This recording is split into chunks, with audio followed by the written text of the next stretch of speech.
sé cuánto, pero por lo menos más de 20 años, hubiéramos entrevistado a Nicomé de Febres, deberíamos haberle preguntado sobre el nacimiento, sobre la vida, sobre ese paso entre el útero y la luz. Nicomé de Febres, en principio fue un importante médico ginecobstetra que dejó la profesión una vez que se jubiló. ¿Y quién lo retomó? El arte. Nacer es arte, dar vida es arte. Nicomé, bienvenido al Rastro y el Rostro. Hola, Nabor, un gran placer estar contigo. Y bueno, reiterándote mi afecto, reiterándote mi respeto por esa inmensa labor que estás haciendo. Desde el momento en el cual tú haces un buen trabajo, en ese momento estás haciendo arte. Desde los antiguos egipcios, nunca se ha podido hacer una diferenciación entre lo que es arte como actividad creativa y arte como una actividad de lo bien hecho. Entonces se considera, es más, todas las tradiciones y todas las religiones antiguas politeístas siempre tenían esa dualidad en relación al concepto de lo que era arte. Entonces, por supuesto, cualquier trabajo bien hecho, así usted crea que es un trabajo poco importante, si usted lo hace bien, usted es un artista. Cuando te retiras de tu profesión, que te jubilas, ¿cómo entras al mundo del arte? ¿Quién te guiñó el ojo para que te dijeras, ven para acá? La medicina es un arte, tiene mucho más de arte que de ciencia. Lo que pasa es que venimos de una historia en donde ser científico estaba sobrevalorado sobre lo que es ser artista. Lo que pasa es que la medicina usa el método científico, pero es un arte, ¿entiendes? Solamente que el campo, el espacio de la subjetividad en el mundo de la medicina es muy reducido. Tú dices, este paciente tiene A, B, C o D, y entonces en ese escenario tú vas aclarando las dudas para que por fin puedas llegar a la solución del problema. En el campo artístico es una cosa más subjetiva, es una cosa más etérea y tú tienes que saber qué es cuál. Pero en general todos los médicos necesitamos esa raíz humanística que es la que en el fondo nos mueve. Cuando hablas de esa relación entre medicina y arte, quizás podríamos decir algunas cosas un poco, en el caso mío, bien descabelladas. Cuando uno pasa por la escuela, la medicina, el Hospital Vargas, eso fue parte de la herencia francesa, de la arquitectura francesa que viene con Guzmán Blanco. Y ese edificio, con todo lo deteriorado, tiene una gran nobleza desde el punto de vista de la arquitectura. Hablemos un poco de eso, la arquitectura que se ha hecho para los hospitales, desde el punto de vista de la estética y la funcionalidad. ¿Qué opinas tú de eso? Sí, mira, claro, la construcción del Hospital Vargas, que se remonta a la presidencia de Andueza Palacio, es producto de esa influencia que introdujo Guzmán Blanco, de una influencia de una estética neoclásica. Y desde luego el Hospital Vargas es un hospital muy viejo que se remonta físicamente a finales del siglo XIX, pero ese fue un hospital que comenzó como siendo el Hospital de Mujeres de Venezuela, de Caracas específicamente, pero al final era el Hospital de Venezuela, y fue fundado en 1614. Es uno de los hospitales más viejos nuestros, y ahí se alberga toda la ciencia, todo el bien hacer de la historia de la medicina venezolana. Por eso el Hospital Vargas para nosotros tiene un valor afectivo, un valor moral, es un retorno a nosotros mismos. Yo me gradué ahí, mis maestros se graduaron ahí y mis alumnos se están graduando ahí. Y es una larga tradición que todos tenemos que respetar y honrar. Hablemos un poco de esos médicos ilustres venezolanos que están asociados un poco al imaginario colectivo, a la historia, al reconocimiento. Seguramente el más importante de todos es José María Vargas, porque fue el primer rector de la universidad, porque fue presidente de Venezuela y porque fue un hombre de un gran coraje y de una gran dignidad, como poco se ha visto en la historia de este país. Pero quizás el hecho más curioso es el de José Gregorio Hernández, que fue un médico a quien se le reconocen sus aportes científicos, creo que era histiólogo, sus estudios. De eso poco se estudia porque el imaginario popular lo vino arropando al punto que hoy es una de las figuras del arte popular más trabajada, más cultivada por los cultores populares. Sí, José Gregorio Hernández viene a ser parte de la segunda generación de médicos que trabajaron en el Hospital Vargas. José Gregorio toda su vida trabajó en el Hospital Vargas y hasta el momento de su muerte, pues. Y además, una cosa curiosa, José Gregorio Hernández también fue crítico de arte. ¿Cómo? Sí, existen textos de José Gregorio Hernández sobre la crítica de arte y es muy, muy frecuente la vinculación entre el arte y la medicina. El más importante o el gran promotor del arte en Venezuela, por lo menos a nivel de la ciudad de Caracas, fue el doctor Rafael Domínguez Cisco, mi maestro muy querido, que fue presidente del Consejo Municipal, y a él le debemos el que el Consejo Municipal de Caracas, hoy se llama Alcaldía de Caracas, tenga maravillosos museos que de hace cierto tiempo la gente no los ve, por cierto, que es lo que hay ahí. Pero además tienes el caso de JJ Maíz León, que fue otro eminente médico venezolano. Que fue ministro. Fue ministro y fue dueño de una galería de arte. Está el caso, por ejemplo, de Osvaldo Vigas o de Carlos Contramaestre, que eran médicos de profesión también. Entonces es muy estrecha esa relación entre la medicina y el arte. Claro, y también están los médicos cantantes, Jesús Sevillano, que es una de Jesús las Sevillano. voces más extraordinarias. Yo quisiera, antes de terminar este bloque con Nicomedes Febres, contar una pequeña anécdota, y es que hace años yo estaba grabando en la Galería de Arte Nacional una exposición de Reverón, y estaba Maíz León, o Chuchú Maíz León, como le decían, que fue además un protector de artistas, viendo unas obras de Reverón, y yo le dije al camarógrafo, grabe a ese señor, y yo me le acerco con el micrófono y le digo, ¿por qué usted ve esas obras de Reverón con tanta pasión? Y él responde, porque esas obras eran mías. Y cuando yo salí de ministro, él fue ministro del primer gobierno del doctor Caldera, yo ganaba tan poco que yo tuve que irme del ministerio y tuve que vender las obras de Reverón para pagar las deudas que yo contraje siendo ministro. Eso da una idea de que aquí hubo un país de gente muy abnegada y de una gran honestidad y de mucho trabajo.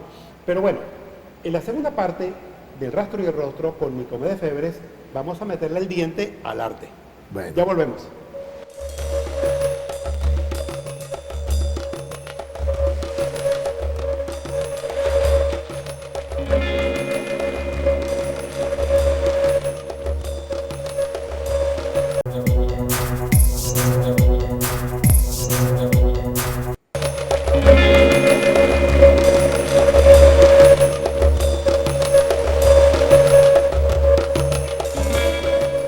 Estamos conversando en el Rastro y el Rostro con Nicomedes Febres.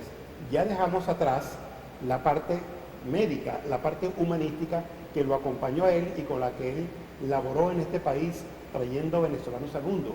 Pero vamos ahora entonces a la parte artística. ¿Cuándo comienza usted a meterse en el mundo del arte, que es un mundo que, como, al igual que el de la medicina, exige muchos años de preparación, de conocimiento y sobre todo de capacidad de discernir y de análisis para conocer el arte? No basta con conocer la historia del arte, sino descifrarla, discernirla.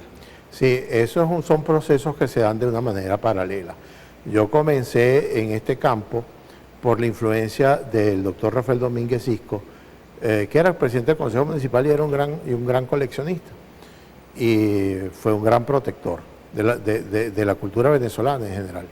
Sí, cuando tú eres médico, básicamente lo que tienes como ventaja es el método de estudio, no es otra cosa. Entonces, cuando tienes método de estudio, tú dices, bueno, lo que yo leo que me interesa lo voy fichando, lo voy guardando, lo voy catalogando.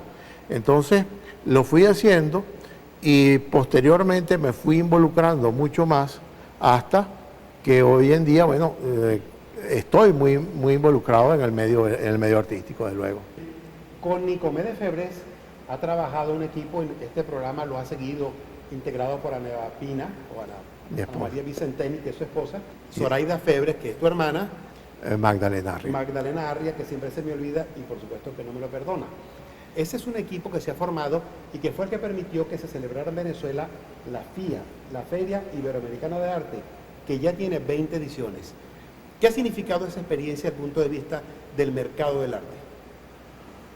Mira, FIA es fundamentalmente comenzó como un escenario para abrir la participación de la gente más allá del Estado. Es decir, era como generar un escenario privado para que artistas, críticos, galeristas, públicos empezaran a interactuar de una manera abierta. Progresivamente FIA se fue haciendo cada vez más complejo y empezaron a aparecer, por iniciativa nuestra, nuevos salones, como el Salón de Jóvenes Artistas, que va a sus 15 años de funcionamiento. Un poco por esa cosa que se llama ahora responsabilidad social empresarial, cosa que para nosotros siempre ha sido una norma de vida. Sí, yo creo que tú no estás bien si la gente que te rodea no está bien. Fue eso, y después fue la tecnología, fue el salón de la actividad de fotografía, fue el salón de diseño, han sido muchísimas actividades, y nosotros afortunadamente hemos coincidido con la tendencia general que hoy en día está en el mundo y que se ha impuesto, es que la cultura y el arte son polimorfas, tienen muchas maneras de manifestarse y todas son válidas, desde la alta tecnología hasta la participación de la moda o de la gastronomía dentro de todo lo que es el mundo del arte. Eso quiere decir que el arte sí tiene un buen mercado, de que la gente compra arte, uno porque le gusta, dos porque en teoría sabe de arte, pero tercero porque sabe que es una manera también de ahorrar. Lo que uno supondría que además el país se enriquece espiritualmente porque esas obras están en Venezuela. Digo yo, estando en casas privadas, esas obras algún día tienen una labor social, porque de hecho muchas colecciones de arte luego han ido a engrosar los museos venezolanos. Es que esa es la historia natural, y debe ser la historia natural de las obras de arte.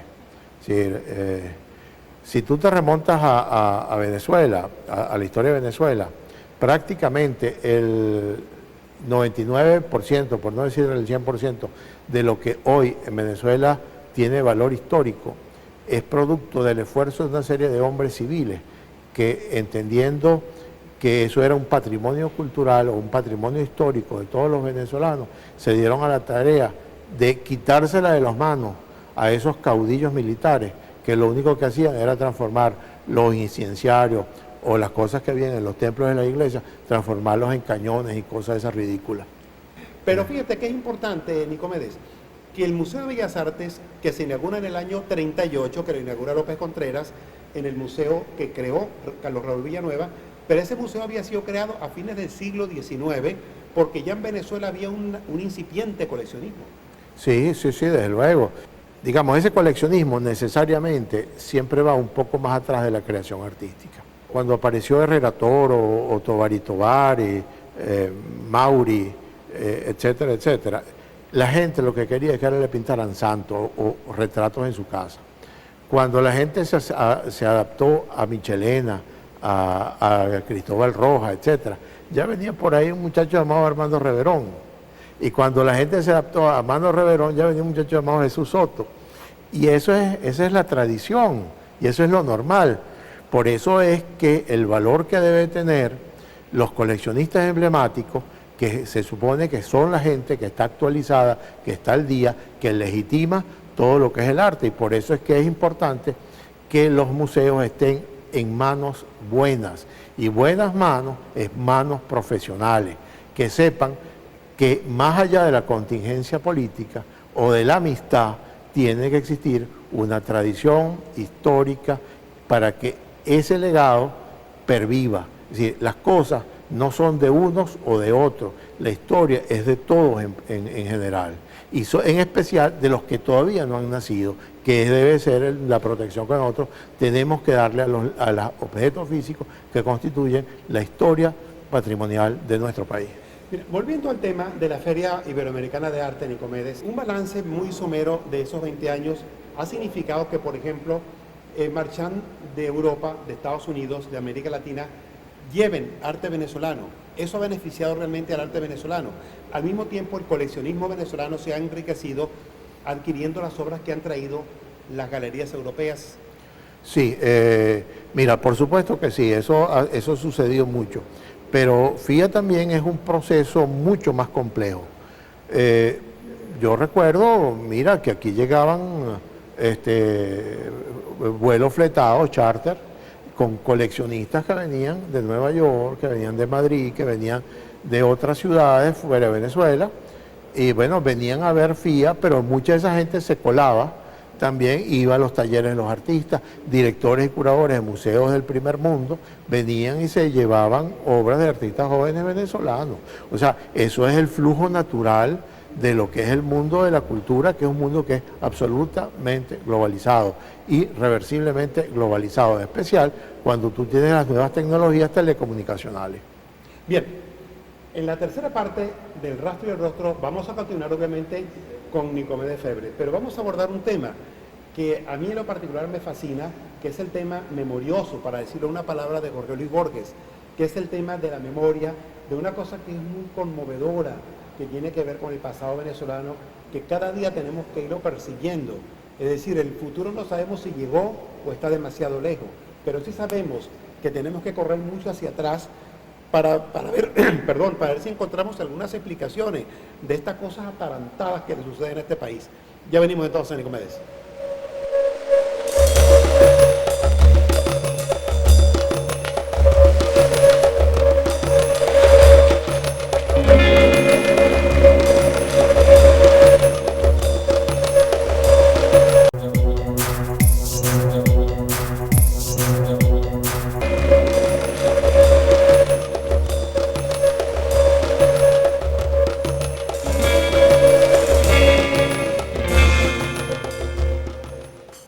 La tercera parte del rastro y el rostro con Nicomedes Febres la vamos a dedicar a este detallito, a estas tres joyas extraordinarias que también forman parte de la faceta creativa de Nicomedes Febres, arte y embutidos.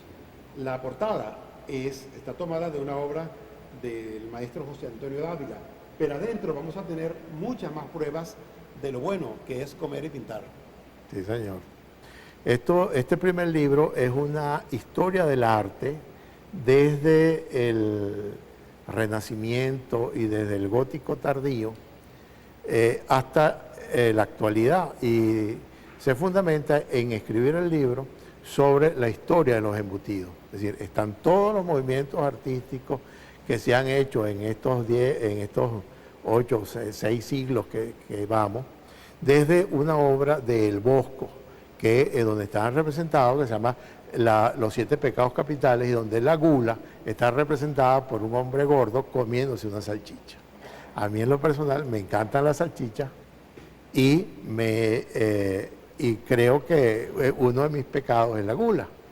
Bien, ¿y qué dicen los críticos, esa gente cruel que como ya cierto imaginario del cine tiene de la gourmet, por ejemplo los Benamí Filman, los Sumito Esteves, ¿qué han dicho? ¿Lo leyeron? Más o menos, ¿cuál fue la respuesta, la reacción de ese medio tan exigente? No, fue estupendo. Inclusive me postularon como miembro titular de la Academia Venezolana de Gastronomía, lo honra que acepté. Bien, otro de los libros que ha publicado Nicomedes Febres es este, un álbum de país, vida y obra de Bernardo Díaz Báez. Háblenos de esto. ¿Quién es este personaje? ¿Cómo lo conseguiste? ¿Cómo llegaste a él? Hay un tema, como tú sabes, yo soy un gran apasionado de la fotografía antigua de Venezuela.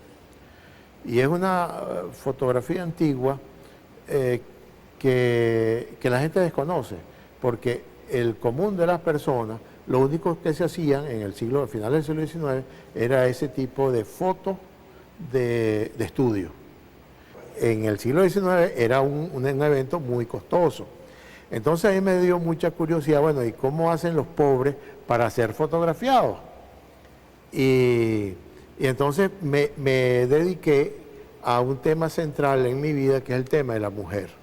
Y empecé a buscar imágenes de las mujeres pobres de Venezuela en el siglo XIX. Y por ahí empezó la colección de fotografía antigua de Venezuela.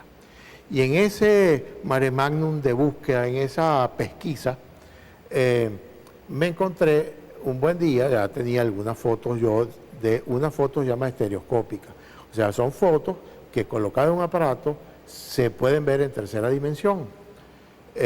Bueno, no había más de unas 15 descritas, y un buen día uno de estos hombres que trabaja en el ambiente de la compraventa de viejos objetos antiguos, él me dijo: mira, Nicomedes, aquí hay una cosa que yo quiero que tú, yo la vendí hace muchos años y yo quiero que tú la compres. Bueno, vi la colección y eran unas 300 imágenes de Venezuela de hacia 1915, 1920, de lo que era en especial la ciudad de Carúpano. Entonces, pero estaba Caracas, estaban múltiples ciudades. Entonces, yo no sabía el nombre del señor. Entonces me empecé a buscar, a hacer asociaciones, hasta que un buen día, por esa manera tan particular que tienen los carupaneros de hablar, me di cuenta de que el señor no era Díaz Báez, pero era sobrino, era tío, había sido tío de Chuchu Maíz. Y entonces por ahí me dieron la pista y hablé con el hijo de ese fotógrafo, que era un señor ya a los 80 y tantos años. Él no tenía ni siquiera fotos de su papá. Yo fui entrevistándolo a él, le fui sacando las historias familiares, lo que él sabía de la historia de su padre, y así fuimos reconstruyendo la historia, la vida de este hombre, y un poco con las nuevas tecnologías permiten una actualización de las imágenes de una manera asombrosa. Entonces fui tratando de ir acomodando el texto con las imágenes. Entonces me tomé algunas licencias literarias para ir echando el cuento del señor, que era agente viajero. Como son zonas que yo conozco y conozco la vida del llano, entonces lo que hice fue ir ensamblando esas dos vivencias, la del señor y las vivencias mías, y en base a eso construir la historia, que yo creo que es bastante aproximada de lo que hizo este hombre, que era absolutamente desconocido. Nadie en Venezuela nunca había oído hablar de este señor, porque nunca había mandado ni siquiera fotografías al Cojo Ilustrado. Otra de las pasiones de Nicomedes Febres entre la fotografía y la mujer es aquella exposición que organizaste en la Fundación Provincial, que eran Ledas y Airosas. Sí. Dentro de ese tema también un poco del pionerismo de la fotografía. Claro, a mí lo que me interesa es el tema de la mujer. Entonces voy construyendo una colección que comienza con las primeras fotografías de la mujer que hay en Venezuela. Y tratando mucho, pues como te había dicho antes, de buscar la foto de las mujeres pobres, porque creo que ahí está la gran historia. Como está la gran historia de la gastronomía, está en la comida de los pobres. Es lo mismo. Entonces, bueno, de ahí viene ese libro. Bueno, aquí está el otro libro de Nicomedes Febres. Este es el tercero. Se llama La Linterna Mágica en Venezuela, y fíjese que ya llevamos la segunda edición ampliada. Este es otro libro también que tiene que ver con los hallazgos. Es un libro muy hermoso, porque nos remite no a Venezuela, sino a la Europa que llega a América, que nos trae los asombros. ¿No es así? Sí. Las linternas mágicas son originalmente imágenes en vidrio. Antes de la aparición de la fotografía eran pintadas. Cuando empezó esta fotografía, hubo un gran boom de lo que es la linterna mágica. Y eso es el antecedente del cine, el precedente del cine, el precedente de la proyección de imágenes, porque eran imágenes que se usaban o bien para el entretenimiento de los grandes públicos, como una suerte de teatro, donde se manejaban varias cámaras, donde la fuente primigenia de luz era las lámparas de querosén. No existía la electricidad todavía. Y bien, o si no, era para la educación. Entonces, un buen día me llega en mis manos una imagen de la vía que va de Bolsa a San Francisco. Entonces, aquello me conmovió ver una imagen en vidrio, y me dediqué hace como unos 7 años a pacientemente ir buscando imágenes, y hasta la actualidad que hay unas 60 imágenes de Linterna Mágica en Venezuela, cuando muchos autores decían que eso no existía. Ciertamente no existen fotografiadas por venezolanos, pero en esa época ya Estados Unidos, los norteamericanos, habían enviado fotógrafos por el mundo entero como un negocio de generar imágenes de los países. En esa época no había turismo como lo entendemos hoy en día. Entonces, si alguien quería conocer a Venezuela, bien estudiándola a través de ese conjunto de imágenes, pues lo hacía con las linternas mágicas. La que está en la portada del libro es Mene Grande. Apareció esa imagen de un ingeniero petrolero de los primeros que llegó con la Caribbean, ¿no? Estoy hablando de 1920. Y entonces, gracias a Dios, fotografió esa imagen y es la única imagen que yo hasta ahora, por lo menos, he visto de lo que es el Mene Grande, que es el que da el nombre a la población de Mene Grande, que por cierto ahí en otras imágenes se ve que eso prácticamente todavía no existe en ciudades. Bueno, creo que el tiempo se nos ha terminado, Nicomedes. Pero, estoy muy agradecido. Nahor, muchas gracias a ti por esta visita, por esta conversación. Bueno, siempre a tu orden. Y bueno, reiterándote mi respeto y reiterándote el valor que le doy a ese gran esfuerzo que año tras año has estado haciendo en favor de la memoria visual venezolana. Bueno, para citar a nuestro amigo Luis Brito García, quien él decía que los artistas son una gente muy terca, los echan de un lado y se meten por el otro, los persiguen por aquí y saltan por allá, los censuran por este lado y ellos burlan la censura escribiendo de otra manera. De manera que eso es lo bonito que tiene la cultura, que las sociedades podrán tener sus crisis, podrán tener sus conflictos, sus grandes contradicciones, pero siempre habrá cultura, siempre habrá poesía, siempre habrá arte y siempre habrá gente como Nicomedes Febres capaz de traer gente al mundo y también grandes exposiciones de arte y patrocinar hechos tan extraordinarios como estos que tienen mucho que ver con nuestra desmemoria. Sí. Gracias, Nicomedes. No, vale, un gran placer. Igualmente.